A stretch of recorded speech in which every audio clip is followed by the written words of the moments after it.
Good morning, Red Army. It's your boy Casey doing this for 1878 Casuals. We're brought to you by Terrace Cold and Moo Moo Me and Ice Cream. And this is just the latest word on the street. Morning. It's a lot of frustration. I know I'm frustrated. It's coming off in a lot. It's coming off in my posts. It comes off in my videos.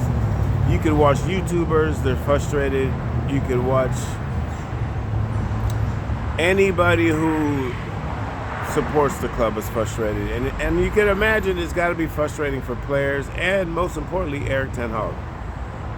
And that's the person I am concerned about in all of this, is Eric Ten Hag. Eric Ten Hag is a man of ambition. He's a man with vision. He's a man that carries himself in a way that he's confident in his work. He's confident in his tactics. He's confident in the way he approaches the game and what he wants to get out the game. Initially, I think he was drawn to the club because of its statue, its history, and it's a sleeping giant. And I honestly believe this is the club that he wants to be working for and resurrect. Now, so being that the club is what it is, the club is also led by people who are, as far as I'm concerned, incompetent. Let's just say they're not football people. We can label them all the nasty words we want or negative words to what they want. They're not football people. Good business people, shrewd business people, yeah, they're all that. You know, they know how to make money, and that's the capitalistic way. It's capitalism at its finest. So the thing is, it doesn't translate to winning. It doesn't translate to putting out a good product. Over the years, the Glazers, the Woodward, and you have to include Woodward still in all this because these are all his byproducts. These are all his doing his own work. What's resonated is a team or a group of players who at some point have, I don't know, lost the winning mentality, but I don't think they're driven by winning as much as they were driven by financial gain. I think a lot of players stayed at this club due to the fact they were making some of the highest wages in the world. You can't blame them for that. You know, people do things to be successful. Anything you do in life, you want to be the highest paid. But you also think you'd want to replicate your pay with your work and your productivity. That's not the case. Now, back to Eric Ten Hag. Our football operations has failed him every transfer window, as far as I'm saying. No, let's take it back. Last summer, they did a good job, but the only thing I would say they could have done a better job with, probably get the players in earlier, got some deals executed a lot quicker where we don't have to have these high price tags. For example, Anthony is a high price tag. If Anthony was only a 35 to 40 million pound player that he was estimated to be in the beginning process of the window, I don't think the pressure would be on him so high to be so productive. I think his production would match his pay scale if that was the case, but due to the fact that our football operations people, and I like to call them that because I put them all in there, recruiting, the scouting, the directions, you can even say social media, but I don't want to get on them. They don't really make those kind of choices like players ins and out. If they did not find them in a situation where they have to pay, some people say anywhere from 80 to 100 million. I've heard rival fans, when they want to take a piss, they say 100 million. As far as we are concerned, it's probably 80 million with incentives that reach 100 million. But anyway, it's put added pressure on him just because of a high price tag. Added pressure from the media, added pressure from probably players in general in the league. You know, they're probably questioning who he is because the price tag says he should be this more grand of a player. The football operations side of it is the reason why things like this are a mess.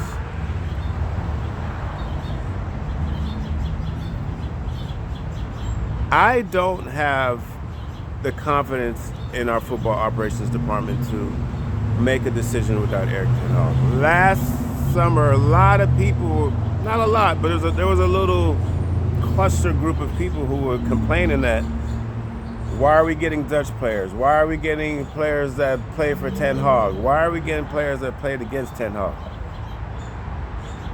And other than Casemiro, Ten Hag has been linked to almost every signing that's come in. Let me think about it. Yeah, other than Casemiro. And Casemiro was more of him. There's rumors that he reached out to our club and saw us and said, I can fix this. I don't know. I don't know if Mortog or Arnold recruited him, but there was rumors saying that Casemiro was the driving force behind it, and I'm more likely to believe that. So now we're in a situation where we're in a window and we're asking these football operations people to do deals, to get players out, to generate income, to have a successful window. You know, having a successful window is kind of vague in a way. You got to look at it in a way, what's our competition doing? You know, City, Arsenal, you can't assume Chelsea's going to be terrible. Newcastle, Brighton, am I missing it? You could say Tottenham, maybe. Am I missing somebody? But so far, that's 7 teams that's competitive. We want to be a perennial top 4 team. The goal right now is to be a top 4 team, eventually be a Premier League contender. We need to get our recruiting right. You know, I have not faith, but I have a belief that the recruiting for Brighton will figure it out. I know that's a wild one. I want to believe that Newcastle is going to get better. It sounds like Arsenal wants to be an ambitious team. You know, the Kroenke family has won Super Bowls and they've won NBA titles. They might want to go after the big one, the Premier League. You know that Cheating City is going to do their thing because it's what they do. You figure Pep might organize. If Pep organized Chelsea to play well, they're going to be a top 4 because they have players. The point is, this window is crucial for us as Manchester United Football Club. It's a huge window. It cannot be ignored that we need to do well in this window. If our higher-ups is waiting on this buyout to go down to make decisions, I hope they have plans in place. You know, we're losing out on players in the media. It's all speculation. Players are picking and choosing where they want to go. And it just seems like we are the fools in all these transactions. We recruit a player, we like a player, someone jumps in, and then it comes out the player's favoring that other club. You know. What's stopping clubs from recruiting our boss? This is the moral of this. I know I'm jumping. I just don't want to ramble on. That's my concern. Real Madrid and Bayern will be looking for coaches soon. They're ambitious clubs. They're not stupid. You know why? Because they see talent that we like and they jump in and take them. What's stopping an ambitious club for saying to Eric Ten Hag, my brother, check this thing out. You've been there for 2 years and it's a fuckery. They're not helping you. It's not getting. And this is, you got to base on everything in our current situation right now. I don't know who's going to buy us. We don't have a clue. We don't know if the Glazers are going to stay. The point is, if the situation stays as it is and progresses as it is, Eric Ten Hag is a man of ambition. He deserves the right to say, I'm out. You know, Rasmus Holland, the player that grew up loving United, still loves United, has said publicly, I would love to play for Manchester United, but I am not going to pass up the opportunity to play at a big club waiting on Manchester United. Why would we expect Erik ten Hag to be loyal to dysfunction? He loves the supporters. He loves the stadium. He loves the history. He loves the atmosphere. But he loves his career more. He should love his career more.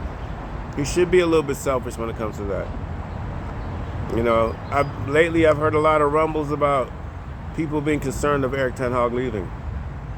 I think that's a real concern. Not currently right now, but at the way things are going, if we don't have a successful summer window, my point is, if we regress from last year, he's got to have foresight to be like, it's not going to get any better. If his first window is going to be his best window, and this one right now is the most important one, and we fail him, what's stopping him being recruited? What can we tell Real Madrid and Bayern Munich, our football operations? What can we tell? What have we told Erik ten Hag where they can't come in and say, we can do the sky's the limit, and it's no joke? We'll be naive to believe that this ambitious man is going to hang around and take this BS. You know? This popped up, new Holland offer. There's a new offer for Rasmus Holland. I'm going to go look it up online. Shout out to Beto, Mark, love it. Sash, love it. Brian, love it. Patch, love it. You know, everybody involved, love it. Mr. Foster, I love it. Gareth, I love it. Keep it up. We're all here just to support United and have fun and talk about the club. I'm in Los Angeles. I don't know it all. I won't claim to know it all, but I do love this club. I really do. Have a good day. I'm just worried about the Erik ten Hag. The man is ambitious. It concerned me, and it's not the supporters' fault, not necessarily the players' fault. It's our football operations. It's Casey, 18 Same Day Casuals. Have a great day. Up the Reds. Love United. Fucking hate Glazers. Keep posting. Keep subscribing. Keep supporting. Keep liking. And keep commenting. Have a great day, people.